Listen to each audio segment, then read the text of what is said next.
Lembaga Penyiaran Publik Lokal, Radio Publik Kabupaten Sragen, Buana Asri, saluran informasi. Guyub Rukun Bangun Sukawati. Shalom para pecinta Radio Buana Asri dimanapun berada. Kita bersyukur di pagi hari ini bisa berjumpa lagi di dalam acara Mimbar Agama Kristen. Dan saya harap semua para pendengar dimanapun saja berada dalam kondisi sehat, semangat, dan penuh berkat Tuhan. Sebelum kita akan belajar kebenaran firman Tuhan di pagi hari ini, saya ajak untuk kita berdoa. Tuhan, pagi ini kami bersyukur karena atas kasih setiamu, pemeliharaanmu, sehingga pagi ini kami diberikan kekuatan, kesehatan. Pagi ini pula kami akan belajar sebagian firman-Mu. Biarlah firman-Mu itu akan menolong, firman-Mu itu akan menuntun hidup kami, agar hidup kami selaras dengan kehendak dan rancangan-Mu. Terima kasih Tuhan, biarlah kuasa Roh Kudus akan menolong, menjelaskan secara pribadi bagi kami, sehingga firman itu akan sungguh-sungguh, ya Tuhan, tertanam di dalam pikiran dan jiwa kami. Dalam nama Yesus kami siap membuka hati pikiran kami. Haleluya, amin. Saudara semua kasih Tuhan, kalau kita ditanya apakah hidup kita ingin baik, pasti jawabannya pasti ingin hidup kita baik-baik saja. Kalau kita ditanya apakah kita ingin hidup masuk surga, semuanya pasti akan mengatakan yes, saya ingin masuk surga. Siapapun itu, entah kaya, entah miskin, bahkan orang yang berpendidikan, orang yang tidak berpendidikan pun semuanya akan memiliki jawaban yang sama. Bahkan orang-orang yang hidupnya mereka pun juga nggak jelas, mereka tetap juga menginginkan hidupnya baik-baik saja, ingin hidupnya masuk surga. Tetapi yang menjadi pertanyaan saudara kasih Tuhan, apakah Anda dan saya itu memiliki cara yang benar?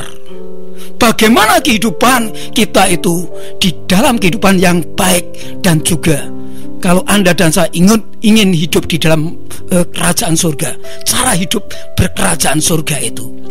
Ada satu kisah. Saya punya sahabat saya itu punya mimpi, punya kerinduan.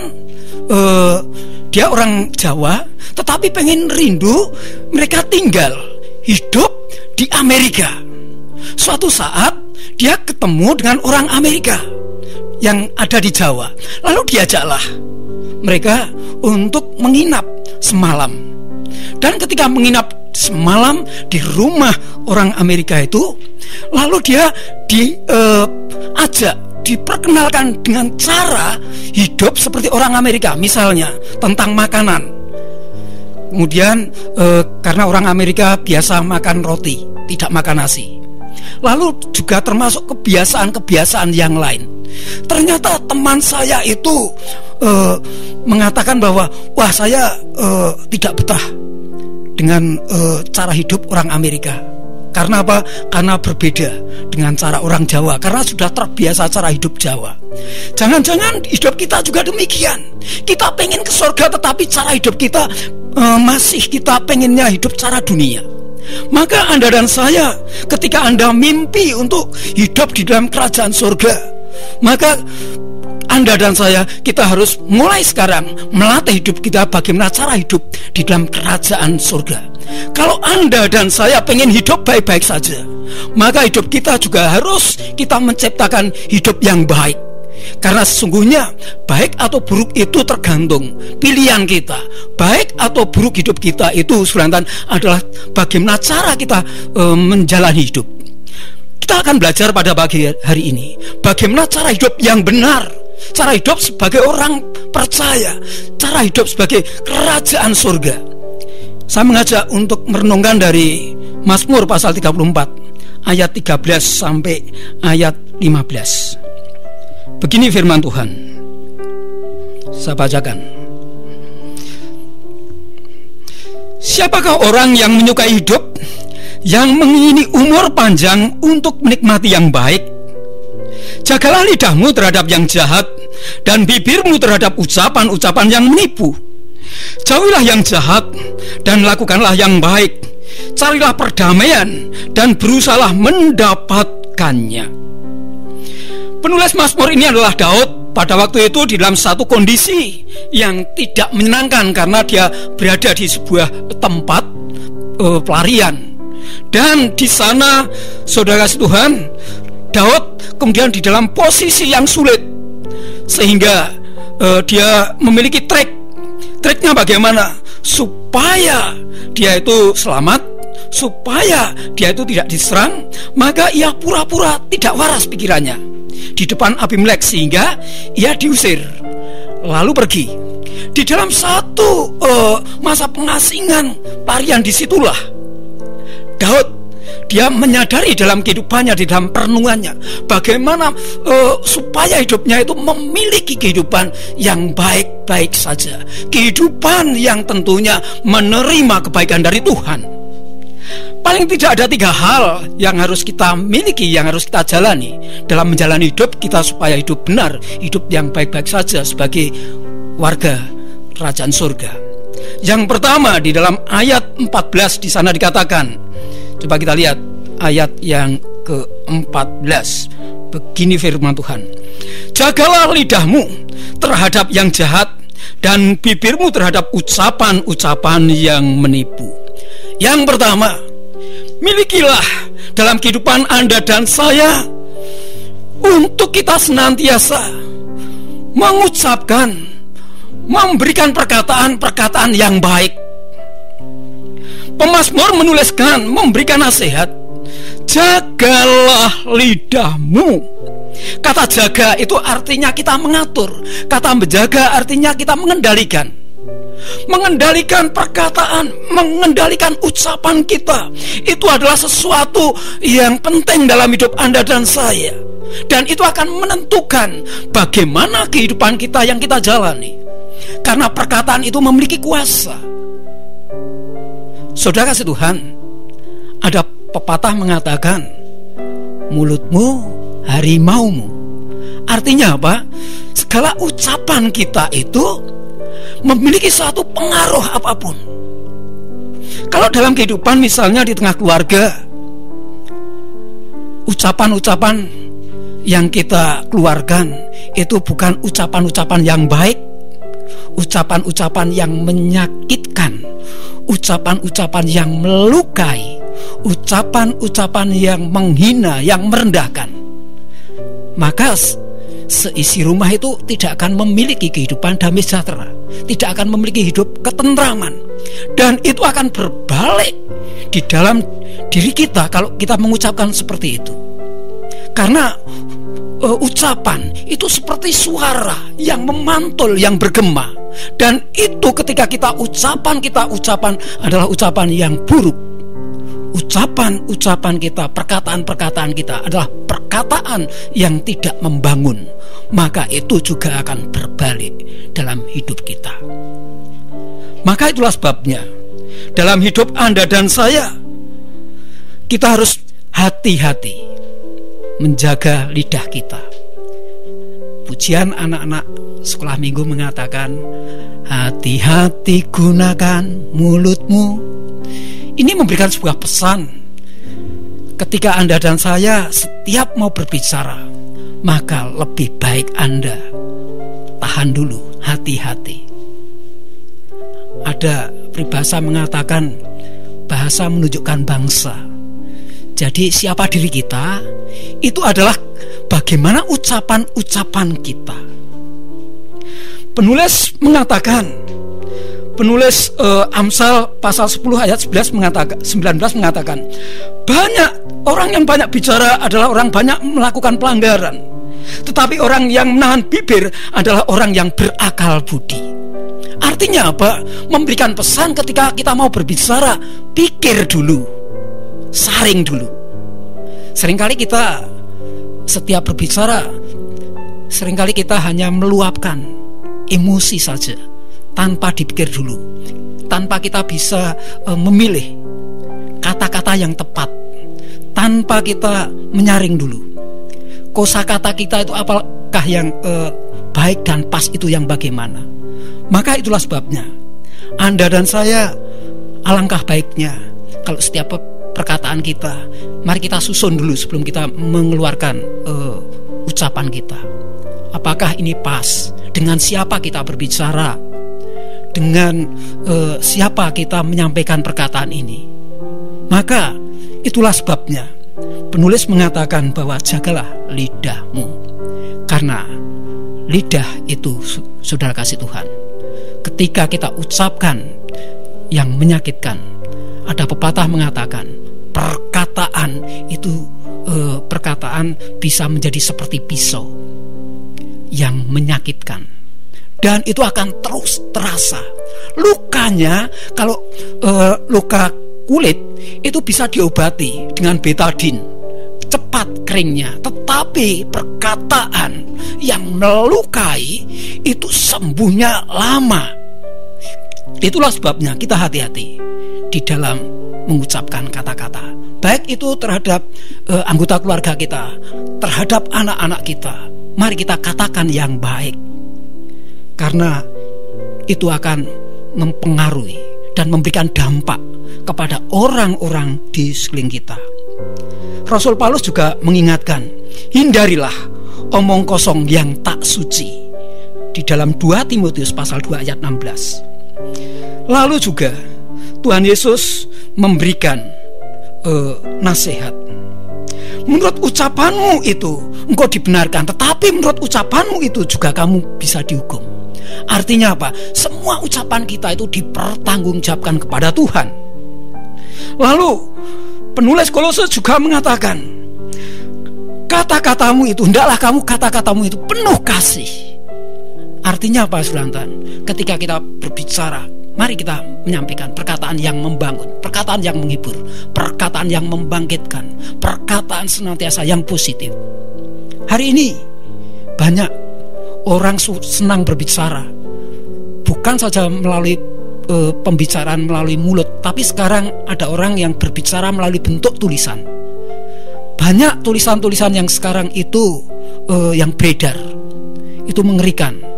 Adanya banyak kebohongan dan hoax, itulah yang akan membuat kondisi menjadi semakin kacau. Maka Anda dan saya harus bijak di dalam berbicara. Dan Alkitab juga menuliskan di sana, jagalah lidahmu terhadap yang jahat dan bibirmu terhadap ucapan-ucapan yang menipu. Dan disitulah Anda dan saya kalau berbicara, mari kita berbicara dengan yang jujur, dengan berbicara yang senantiasa kita tidak melebih-lebihkan, tetapi apa adanya. Bloko suto dalam bahasa Jawanya, itu akan lebih baik. Dan keluarga, ketika di dalam keluarga ada kehidupan perkataan-perkataan yang baik dan yang membangun, ada perkataan-perkataan yang jujur, maka disitulah keluarga itu akan memiliki kehidupan damai sejahtera, kehidupan yang baik-baik saja. Dan disitulah model kehidupan yang benar sebagai orang-orang yang hidup di dalam kerajaan surga. Karena di surga nanti, di sana sudah tidak ada lagi kebohongan lagi. Sementara kalau kita seringkali hidup di dunia ini hidup dengan kebohongan, nanti di sana mau ngerumpi, di sana di surga itu mau gosip, di sana tidak ada orang yang diajak bergosip. Maka jangan-jangan kita tidak betah tinggal di surga kalau kita senang saat ini hidup dengan kebohongan, hidup dengan gosip, hidup kita senang dengan pembicaraan-pembicaraan senantiasa yang tidak baik, yang tidak membangun. Maka cara hidup yang baik, yang benar sebagai warga kerajaan surga, dan kalau Anda ingin hidup yang baik, maka milikilah cara berbicara yang benar pula. Hari ini yang masih senang dengan perkataan-perkataan yang kasar, perkataan-perkataan yang seringkali tidak bisa mengendalikan, bahkan seringkali perkataan-perkataan yang menghina, merendahkan, stop, hentikan. Ubah perkataan kita menjadi perkataan yang baik, yang membangun. Dan disitulah Anda dan saya akan menikmati kehidupan yang baik. Yang kedua, ayat yang ke-15. Jauhilah orang yang jahat dan lakukanlah yang baik. Ada pesan yang kedua di sana dikatakan bagaimana supaya hidup kita baik, supaya hidup kita memiliki cara yang benar sebagai warga kerajaan surga. Yang kedua, milikilah kelakuan yang baik. Saudara kasih Tuhan, kalau yang pertama adalah cara kita berbicara, yang kedua adalah kelakuan. Hidup kita sebagai orang percaya itu dilihat. Kita seperti hidup kita di dalam akuarium yang ada di dalam kaca transparan yang semua bisa dilihat dari semua sisi, kiri kanan, muka belakang. Dan itu orang akan mengamat-amati dalam hidup kita sebagai orang percaya. Segala tingkah laku kita, segala gerak-gerik kita itu senantiasa akan diperhatikan bagi semua orang. Maka itulah sebabnya memang kita masih hidup di dunia, tetapi Alkitab menuliskan di sana kita sebagai warga kerajaan surga, maka kita juga harus menghadirkan cara hidup sebagai warga negara kerajaan surga. Artinya bagaimana? Artinya Anda dan saya milikilah cara hidup berkelakuan seperti orang-orang yang ada di dalam kerajaan surga. Dengan kata lain, di situ jauhilah yang jahat. Kata jauhi itu, saudara kasih Tuhan, berarti jangan Anda meniru sesuatu yang jahat.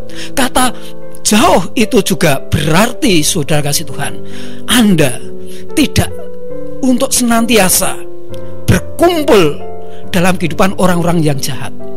Ada pepatah mengatakan, dengan siapa kita sering bergaul, sering kita berkumpul, maka disitulah kita akan terpengaruh. Ketika Anda seringkali berhubungan dan kita berkumpul setiap waktu, setiap hari dengan orang-orang yang cara hidupnya itu tidak benar, maka lambat laun kita juga akan terpengaruh, kita akan ikut-ikutan. Maka Alkitab menuliskan di sana jauhilah yang jahat. Karena ketika Anda dan saya terus berhubungan, maka lambat laun kita juga akan terpengaruh secara hidup yang jahat. Jauhilah, karena hidup ini dengan dalam pergaulan itu seperti lift. Bisa membuat kita naik, tetapi bisa membuat kita turun. Dengan siapa kita bergaul, itu akan menentukan kehidupan cara hidup kita. Maka cara hidup yang baik adalah Anda dan saya, kita senantiasa hidup bersekutu dengan orang-orang yang hidup di dalam kebenaran firman Tuhan. Kalau ada yaitu nyanyian dalam bahasa Jawa yang judulnya Tombo Ati, di situ salah satu syairnya memberikan pesan, wong kang soleh kumpulono. Artinya apa? Ketika Anda dan saya hidup itu senang kita berkumpul dengan orang-orang yang soleh, maka hidup kita meskipun kita namanya tidak soleh, tetapi kita juga cara hidup kita akan menjadi orang yang soleh. Anda dan saya harus hati-hati dengan siapa kita bergaul hari ini. Kita harus bisa memfilternya. Kalau Anda dan saya ingin hidup yang baik, tetapi juga cara hidup yang baik itu adalah harus kita miliki dan harus kita kerjakan. Rasul Paulus menulis dalam Galatia pasal 6 ayat 9 sampai 10, di sana dikatakan, janganlah jemu untuk berbuat baik. Mungkin Anda mengatakan, Pak, saya sudah seringkali berbuat baik, Pak, tapi tidak ada orang memperhatikan, tidak ada orang yang memuji saya, tidak ada orang yang menghargai saya, Pak.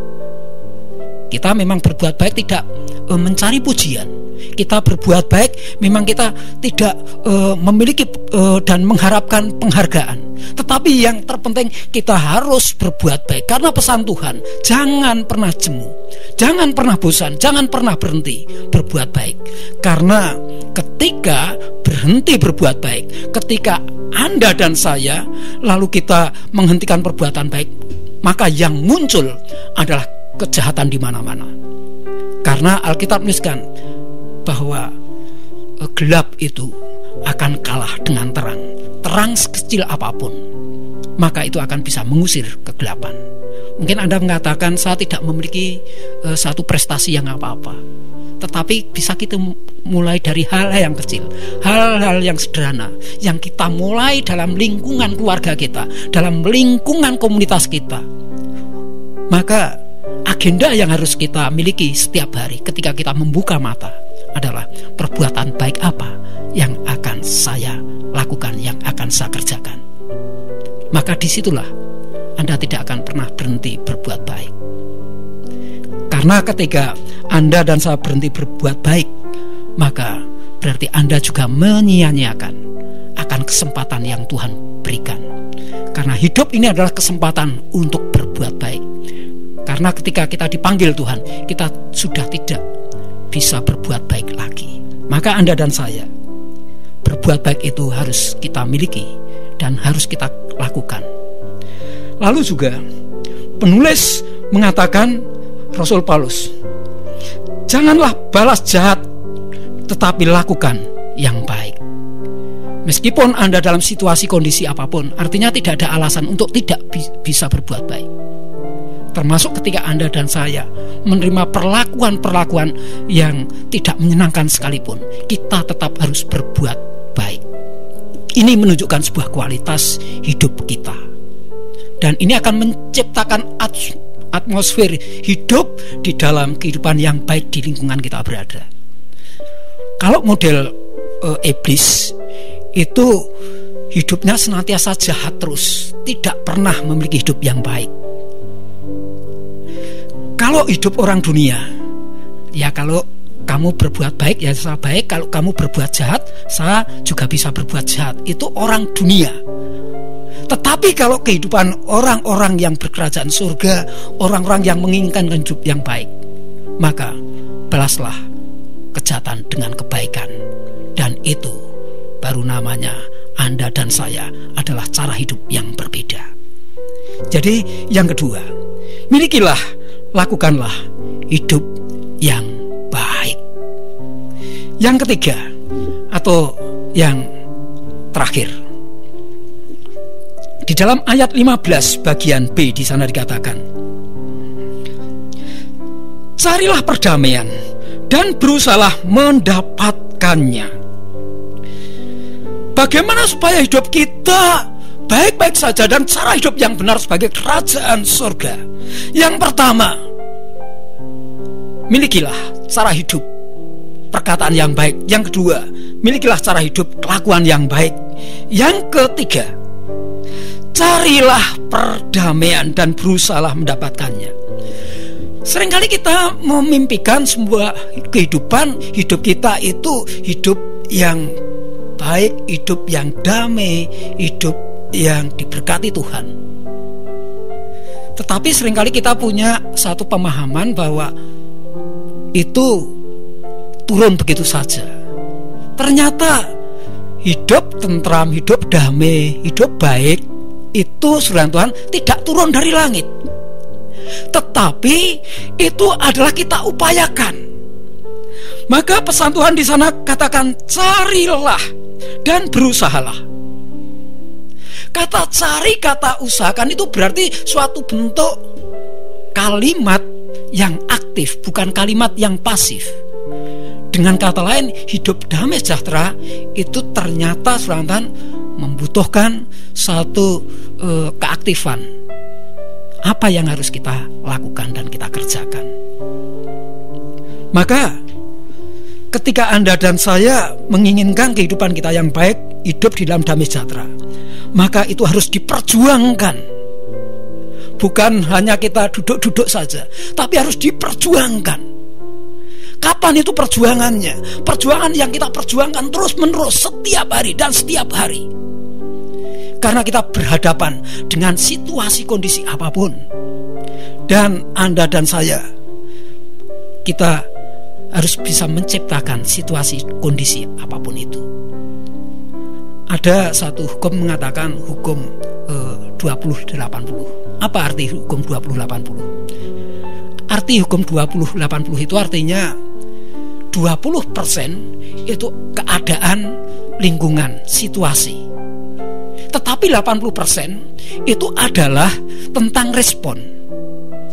Oleh karena itu, saudara Tuhan, sebenarnya apa yang terjadi di dalam hidup kita hari ini itu adalah 80% itu karena respon Anda dan saya.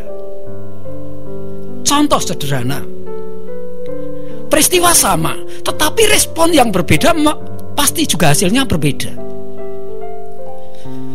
Kalau ada misalnya kopi yang tumpah di meja, suatu saat saya pernah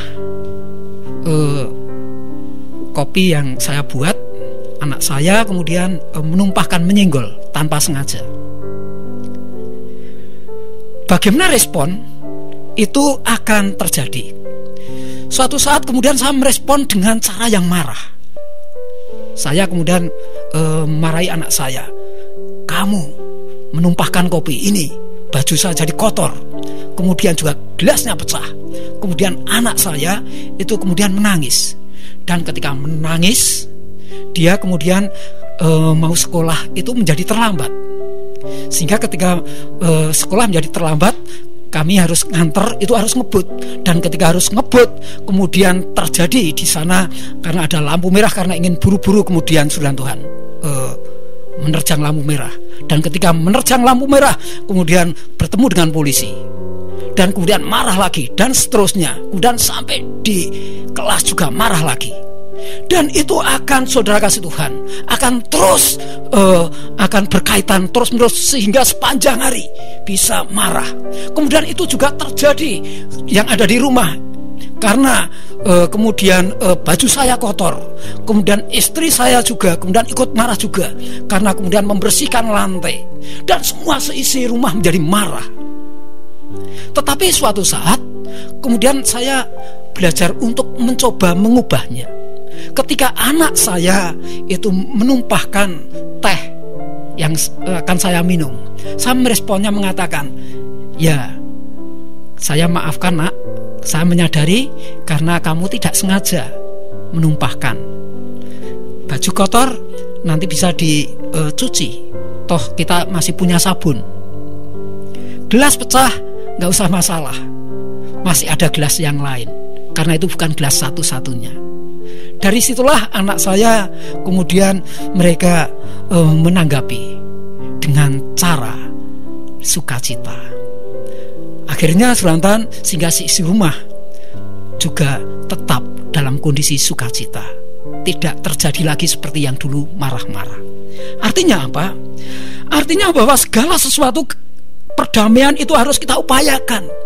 Caranya bagaimana? Kita harus berani meninggalkan dan menanggalkan keegoisan dan keakuannya. Ubah cara pandang kita. Kalau ada masalah yang kecil jangan dibesar-besarkan, jangan kemudian di blow up, diulang-ulang, lalu terus dibicarakan berulang-ulang sehingga seakan-akan masalah yang kemarin masih terjadi sampai hari ini. Hari ini kita belajar dengan cara bagaimana untuk menciptakan perdamaian. Caranya adalah kita mulai dari diri kita sendiri. Upayakanlah perdamaian. Karena Tuhan memberikan pernyataan di dalam Matius pasal 5 ayat 9. Berbahagialah orang-orang yang membawa damai. Pembawa damai maka akan disebut anak-anak Allah. Itulah tanda bahwa Anda dan saya anak-anak Allah, orang-orang yang mencintai damai, bukan orang-orang yang suka dengan keributan, bukan orang-orang yang suka dengan pertengkaran, bukan orang-orang yang suka dengan perselisihan, tetapi orang-orang suka berdamai, orang-orang suka dengan kerukunan. Kata damai artinya hidup tenang. Kalau di dalam bahasanya adalah kata Shalom Irene. Seringkali kita senang mengucapkan Shalom, tetapi seringkali dalam penerapan sehari-hari seringkali kita tidak kita wujudkan dalam kehidupan. Karena apa? Seringkali kita senang hal-hal yang kecil, hal-hal yang sebenarnya sederhana, yang sebenarnya itu masalah yang tidak besar, kita seringkali membesar-besarkannya.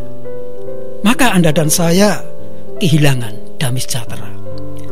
Rasul Paulus juga mengingatkan di dalam Roma pasal 12 ayat 17, di sana dikatakan, sedapat-dapatnya usahakanlah damai dengan semua orang. Alkitab menuliskan di sana bahwa damai dengan semua orang. Berdamai dengan semua orang artinya Anda dan saya hidup bisa terjaga, kerukunan kita dengan siapapun, ketenangan, berdampingan dengan siapapun, sekalipun berbeda. Wajar perbedaan pendapat. Dan itulah justru memiliki kekayaan. Tetapi seringkali Anda dan saya mudah terbawa dengan perasaan kita tidak senang dengan sesuatu yang berbeda terkadang. Anda dan saya, kalau ingin Anda hidup berdamai, maka Anda dan saya, mari saat ini jaga hidup kita supaya tidak senang dengan pertengkaran, keributan, dan perselisihan. Milikilah kerendahan hati. Kerendahan hati itu artinya Anda dan saya pada waktu tertentu juga Anda dan saya siap rela untuk memiliki, yaitu sikap untuk tidak mementingkan pribadi dan mementingkan diri sendiri. Dalam bahasa yang lain adalah mau untuk mengalah. Mengalah bukan berarti kalah. Karena disitulah akan tercipta kedamaian. Kedamaian tidak akan tercipta ketika tidak ada yang mau ngalah, semua berebut ingin menangnya sendiri. Dan disitulah timbulnya perselisihan. Ada pepatah mengatakan, satu musuh itu terlalu banyak, 1000 sahabat itu masih kurang. Anda dan saya, kalau ingin hidup berdamai, milikilah hidup dengan Anda dan saya untuk bisa mengelola hidup kita sendiri. Kita tidak bisa mengatur kelakuan orang lain ataupun juga kita mengatur akan kehidupan cara hidup orang lain. Bagian kita adalah bagaimana kita memanage, mengatur, mengelola diri kita sendiri. Dan artinya apa? Artinya hidup baik-baik saja. Itu bagaimana cara hidup kita. Kalau Anda ingin hidup di dalam kerajaan surga, milikilah 3 cara model hidup seperti itu. Yang pertama, cara berbicara kita yang benar, yang baik. Yang kedua, kelakuan kita juga harus baik. Yang ketiga, upayakanlah, berusahalah hidup berdamai dengan siapapun. Dan itulah model cara hidup berkerajaan surga. Karena nanti di surga sudah tidak ada lagi perselisihan dan pertengkaran lagi. Kalau yang sekarang itu senang bertengkar dengan berselisih, di sana nanti nggak ada musuhnya, nggak kerasan di sana. Ya, artinya apa? Artinya Anda dan saya, mari kita saat ini memang kita hidup di dunia, tapi latihlah cara hidup kita, milikilah model hidup kerajaan surga. Dan disitulah Anda menghadirkan kerajaan surga seperti apa yang didoakan. Dan kita berdoa bersama, yaitu biarlah kehendak-Mu terjadi di bumi seperti surga. Dan itu bisa kita ciptakan melalui cara hidup kita, sehingga hidup kita menjadi sesuatu hidup yang menyenangkan. Terus semangat. Tuhan Yesus memberkati. Dan salam sejahtera. Jangan lupa jaga protokol kesehatan 5M. Kenakan masker, cuci tangan, lalu jaga jarak, hindari kerumunan, dan kurangi mobilitas. Tetap semangat. Tuhan Yesus memberkati. Amin. Mari kita tundukkan kepala. Tuhan, kami bersyukur untuk firman-Mu yang sudah Engkau bukakan supaya hidup kami senantiasa bisa menghadirkan kehidupan yang baik melalui cara hidup kami. Hamba-Mu selesai berbicara, tapi kuasa Roh Allah akan menolong menjelaskan secara pribadi bagi kami, sehingga kehidupan kami menggenapi rencana-Mu. Dan kami menyerahkan seluruh aktivitas di pagi hari ini di dalam tangan kasih kuasa-Mu. Engkau tetap menyertai kami dalam perkataan, pikiran, tindakan, dimanapun kami ada dan berada. Terima kasih Tuhan. Saya bersyukur di dalam nama Tuhan Yesus. Haleluya. Amin. Lembaga Penyiaran Publik Lokal, Radio Publik Kabupaten Sragen, Buana Asri, saluran informasi. Guyub Rukun Bangun Sukawati.